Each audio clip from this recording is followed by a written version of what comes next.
Bonsoir une fois de plus, dans mon ami et frère Danny Scorpio. Je vous invite à suivre ses pages. Bonsoir également au sénateur Crétus. Suivez également ses pages. Bonsoir Sina. Suivez également ses pages et ses directs. Je suis très amusé ce soir. Nous sommes déjà le 26 juin. Et je fais cette vidéo après avoir observé tout le balai des hiboux, des talibous, comme Danny Scorpio dit souvent, sur Internet avec des sites comme Camweb, Camfoot, ou je ne sais pas moi, les sites de tous les imbéciles haineux contre Eto'o, qui ont titré la chute d'Eto'o, ceci, cela. Je suis quelqu'un qui parle souvent avec beaucoup de recul. Il fallait regarder Google toute cette journée. Cameroun, Camfoot, Cameroun Web et tout ce monde-là où se déchaînent tous les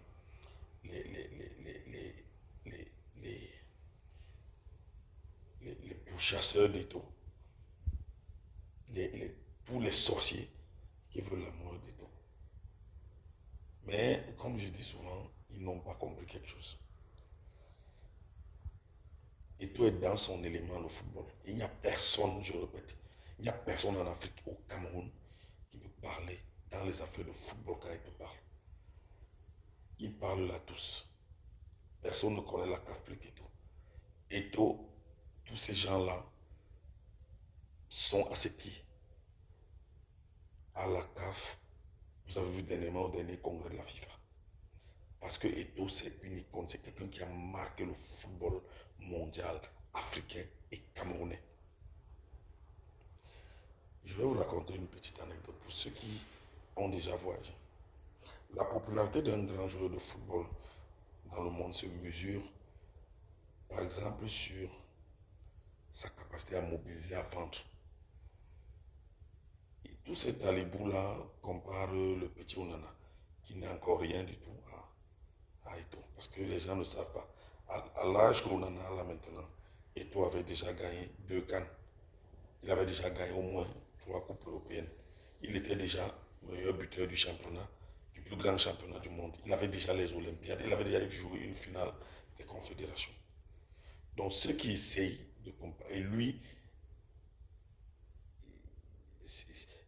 et c'est pas qu'il le faisait en spectateur, c'est lui-même qui était l'acteur. Au Nigeria en 2000, il était co-meilleur buteur. Peut-être que les gens ne le savent pas. Donc Eto'o, en matière de football, tous les dirigeants de la CAF, parce que quand Eto'o était en activité, ces dirigeants de la CAF profitaient de ses performances. Alors si les gens pensent que un homme de peu de consistance, comme les Djalakwan, comme les Abdourahman, comme les Gibai Gatama, des gens de peu de consistance comme les Abdourahman, les Gibai Gatama, les Djalakwan, peuvent s'asseoir, aller écrire contre la personne qui fait et défait la CAF. Parce que si la CAF est ce qu'elle est, si les gens peuvent lui donner de l'importance, c'est par rapport aux performances des grands joueurs africains, comme les Roger Mila, les Eto'o, les Drogba, les Abedi Peli, c'est eux qui font la force de la CAF. Et les gens oublient que Eto'o est tellement bien, très aimé que même un président de la CAF ne peut pas l'affronter. Ahmad Ahmad sait quelque chose. Si Eto'o prend son bâton de pèlerin là, il fait pays par pays en menant une campagne contre le président de la CAF, ce président-là tombe. En matière de football, ici au Cameroun, je prends seulement le Cameroun, il n'y a personne. Il n'y a personne. C'est-à-dire que Eto'o seul fait l'image du Cameroun en matière de football. Alors que des petites personnes, dans leur petite tête, pensent qu'il suffit qu'ils écrivent des bêtises et envoient à la CAF. où Eto'o a préséance en tant qu'icône et en tant que personne ressource. C'est ne pas avoir la consistance mentale et intellectuelle. C'est une bévue. C'est-à-dire que je ne sais pas où Abdourahmane a joué, ni Guiba Gatama, ni Ndjalakwan, je ne sais pas où ils ont joué. Eux, ils pensent que dans un organisme de football à l'heure actuelle, que ce soit la CAF, que ce soit la FIFA, ils peuvent aller détruire l'image de quelqu'un qui a participé à faire évoluer tout le sport parce que les performances de tout ont fait évoluer le football mondial. Parce que comme Eto'o est camerounais et que chacun peut le voir en route rouge, alors c'est devenu n'importe quoi. J'ai souvent coutume de dire à mes collègues au bureau que quand tu es dans un ML Mercedes, par exemple, sans publicité, où une des roues coûte au moins 450 000 et qu'un Bentley qui est à côté de toi a la même moto, il a la moto et qui t'insulte, vous voyez l'hilarité de la situation. C'est-à-dire que quelqu'un insulte quelque chose qui le dépasse 1 milliard de fois. C'est la même image quand on voit tous les hiboux, tous les talibous, comme dit Danny Scorpio, qui s'acharnent sur Eto'o. Eto'o est comme une voiture de luxe qu'on a amenée en pleine forêt devant excusez-moi, des individus qui vivent dans le forêt. On leur a amené une Lamborghini ou une Ferrari, on a placé devant eux. Quand elle vrombit, ils pensent qu'elle est en panne. C'est exactement ça. Si Eto'o était un Européen ou je ne sais pas quoi, dites-moi, quelqu'un comme Guiba Gatama, il peut croiser Zidane en route ou Platini ou je ne sais pas quoi, lui dire même bonjour. Ils ne peuvent pas. Djalakwan peut aller en France, il croise même Papa qui est son. Papa va même le regarder, il va regarder ce qui. Mais comme c'est Eto'o, il a choisi la nationalité camerounaise de venir défendre les gens. Je, je- je ne comprends même pas. Ceux qui voyagent, je vous invite à aller souvent dans les grands magasins et, et vous rapprocher des gens, là où on vend les maillots des grands joueurs. Vous allez trouver les maillots d'Eto'o qui n'est plus en activité depuis. Ça va faire bientôt plus de 10, presque 10 ans. Mais vous allez trouver que ces maillots sont vendus, ces gadgets, ces godasses, ces choses sont toujours vendues dans les magasins. Vous connaissez un Camerounais? Et vous pensez que vous allez aller détruire quelqu'un qui est une pièce centrale. Si on veut faire une compétition de football en Afrique, si la CAF n'a pas été, vous pensez que cette compétition va réussir? Vous avez vu à la dernière Coupe du Monde, vous pensez que ceux qui appellent Eto'o, qui le mettent en avant, vous avez vu au dernier congrès de la FIFA, vous pensez que parce que c'est vos petites personnes ici au Cameroun qui peuvent aller détruire Eto'o. C'est ce que j'appelle la petitesse d'esprit. Et c'est là où je reviens dans les élucubrations de certaines personnes comme les Stéphanie Djigui, qui racontent des bêtises à longueur de journée sur des plateaux de télé, qui font des cours de droit bidon. Nous sommes en sport, en football, où c'est des lois souvent très claires de jeu et de gestion et de tout. Ils veulent venir amener ça dans leur petit terrain des minables études qu'ils ont faites, qui, qui ne servent à rien, ils n'ont jamais rien produit, ils n'ont jamais rien fait, on a vu. Ils veulent amener ça à quelqu'un qui a placé le nom du Cameroun à un niveau que tous les Camerounais réunis ne peuvent pas faire. Dites-moi, dans quel coin du monde quelqu'un peut aller dire le nom de ton fils et qu'on ne le connaisse pas? Vous là, les Bedjigi, les Kamgia, comment on appelle, Tagné, les Nyemek, tout ça là. Vous connaissez quel Camerounais on connaît comme ça? Ou bien même quel Africain? Et cette valeur intersecte, vous pensez que c'est vos petites personnes qui peuvent mettre cela en doute en disant que parce que vous avez de minables diplômes, et vous pensez que ça suffit pour détruire une telle force, une telle valeur? Je suis désolé. Vous ne comprenez rien à rien. travail d'Eto'o en matière de football est venu couvrir le Cameroun sur tous les autres domaines. Le football que Eto'o a joué permet que le nom du Cameroun soit respecté, placé où très peu de pays peuvent avoir le nom placé. Si vous ne le comprenez pas, taisez-vous. Et quelqu'un ne peut pas avoir fait ça, que vous vous mettiez à lui dire comment il doit gérer l'Africa Foot. Qui n'est, je le répète souvent, qui n'est rien du tout en termes de grandeur, ni de structuration, ni de quoi que ce soit.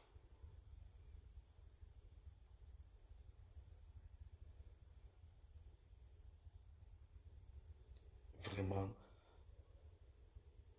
vous avez titré sur la chute d'Eto'o. Vous avez dit comment la CAF va faire si, oh, les trucages des matchs. Je vous ai toujours posé la question de savoir. Dites-moi un peu. Quand on accuse quelqu'un de truquer un match, généralement, il y a un gain derrière.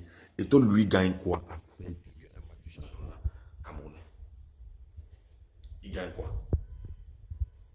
Le président de Popo lui aurait donné quoi? De l'argent? Vous, les pseudo-intellectuels qui racontent des bêtises sur tous les plateaux de télé, tout ce monde-là, dites-moi un peu, quel est le mobile du trucage d'un match de championnat par Eto'o? Si vous êtes des intellectuels, répondez. Le mobile, c'est quoi? Ça veut dire que Eto'o va gagner quoi? Le but, c'est quoi? C'est que Cohen lui donne de l'argent? Lequel argent? Vous ne vous sentez pas idiot en supportant de telles conneries? Vous pouvez aller raconter à quelqu'un à la CAF que Eto'o truc un match parce qu'il attend de l'argent ou je ne sais pas quoi. Vous pouvez. Vous pensez que Moussé qui est président de la CAF là, qui connaît ce que c'est que le milliard, peut comprendre que Eto'o va truquer un match? Et un peu honte. Voilà donc, si vous regardez Internet à l'heure actuelle où je vous parle, il est minuit passé. Les Camfoot et tout ont retiré leurs articles. Ils ne parlent plus. Ils ne nous disent plus la chute d'Eto'o. Ils ne nous disent plus oh, c'est monté, c'est descendu. J'ai même vu d'aucuns qui ont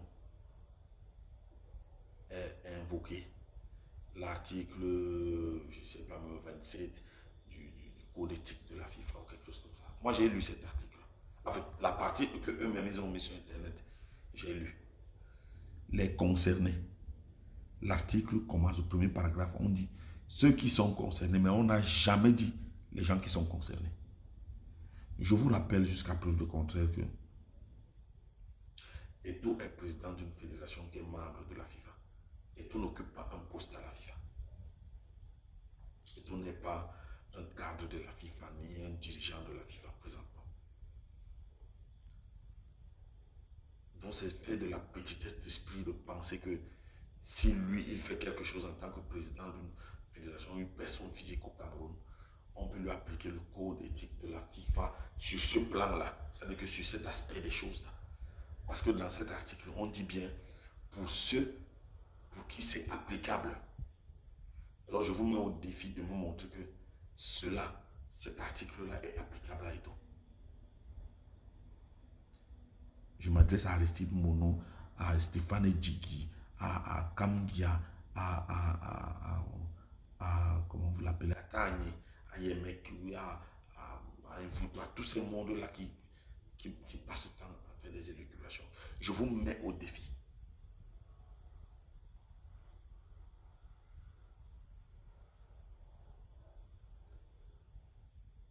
Nous sommes à 0 heure et vous avez titré toute la clique des pseudo-lanceurs d'alerte, Bertolt Kaka, Paul Chuta et tout le reste.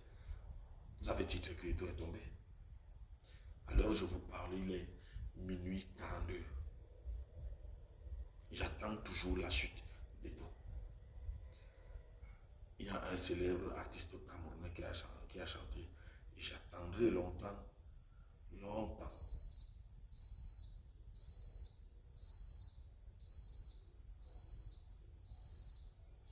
Vous attendrez longtemps la chute d'Eto'o.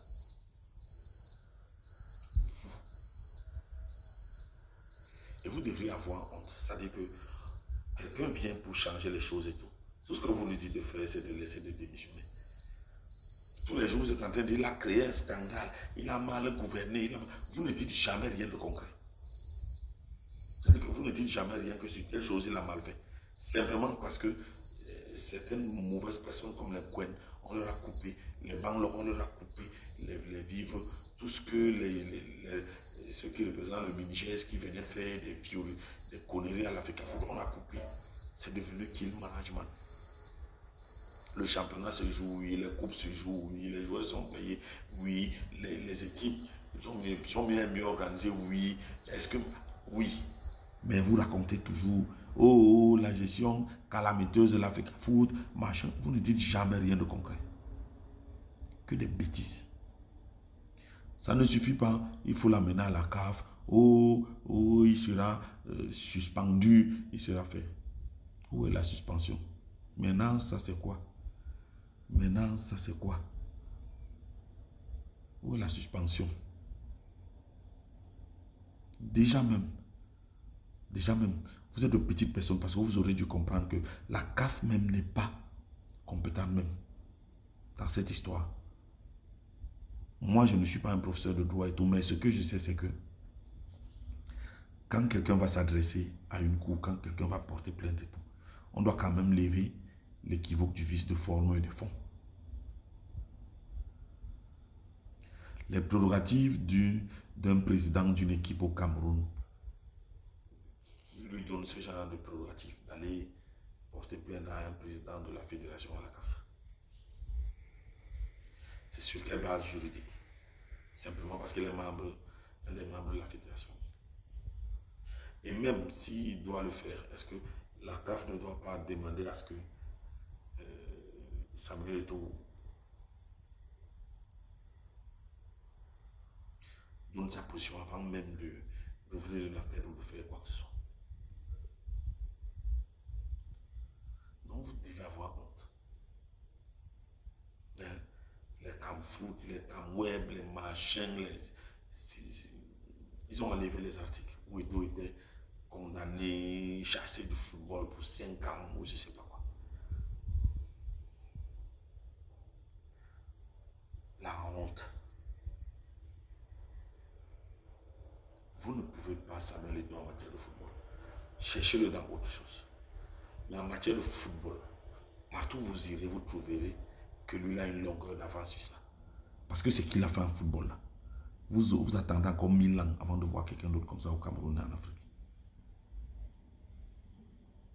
Donc vous êtes de très petites personnes comme ça. Moi, je ne me vertue pas à faire une vidéo pour vous dire que machin.